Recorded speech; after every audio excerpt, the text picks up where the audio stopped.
everybody, this is Savita. Welcome to Savi's Palette. Today I want to show you one more of my mom Ratna's recipe, and this is a chutney made out of rich gourd.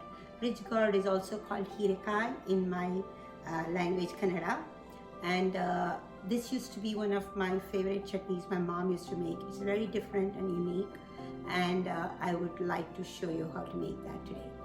So let's get started. I have one rich gourd here which I have chopped it up into pieces.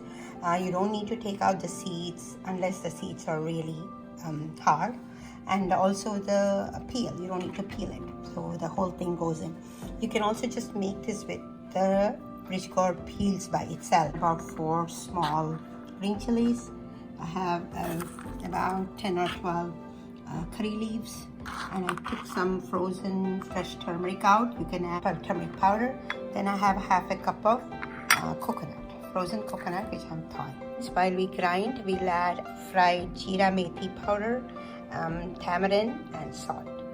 So let me go and show you how to make the Jeera Methi powder. I'm going to go ahead and fry up 2 tablespoonfuls of methi. The methi is done. As you can tell, it's nice and brown. I'm going to remove this and fry the jeera. 2 tablespoons of jeera, and fry this till it's perfectly roasted. Here is the methi, so you can see nicely roasted, and jeera roasted. They're being cooling, and we're going to go ahead and powder that. Powdered methi and jeera mix is ready. So to prepare the rich gourd chutney, we need to fry up the rich gourd and cook it up. So for that, I have a pan heating up here with some oil, which is also heated.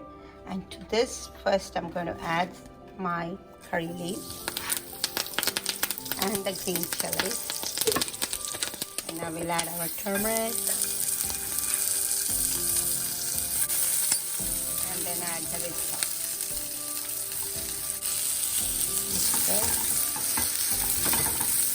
Add a little bit of salt to bring out the water, and add some water and let it cook.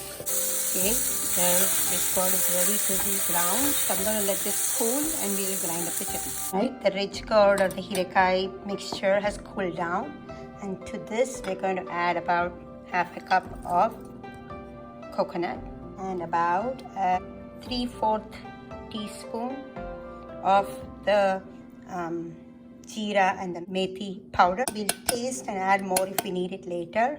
I'm also going to add just half a teaspoon of salt. Again, we'll add more later if we need to.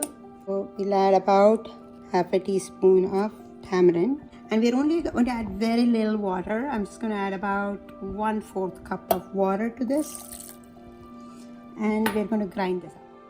Chutney is ready. We're going to transfer it into a container. So we're going to make a quick seasoning of some asofoetida or hing and mustard seeds to add to this. About 1/4 teaspoon of asofoetida or hing and about half a teaspoon of mustard seeds. We'll let the mustard seeds sputter and then add this to our chutney. I'm going to just close this so it doesn't sputter all over the stove. So the seasoning is ready, and we're going to add this to our chutney.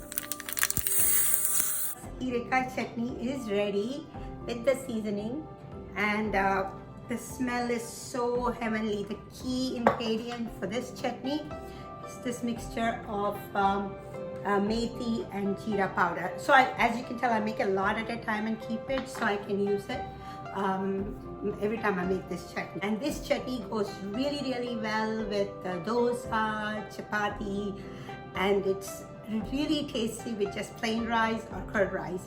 You just put ghee and plain rice, and it's one of the best chutneys ever. Please do try it out and let me know what you think. Such great nostalgic memories of my mom's kitchen is coming up with this smell. So I hope you enjoyed watching this, and I hope you'll try this out. And please like, share, and subscribe. And thank you for watching. Bye-bye.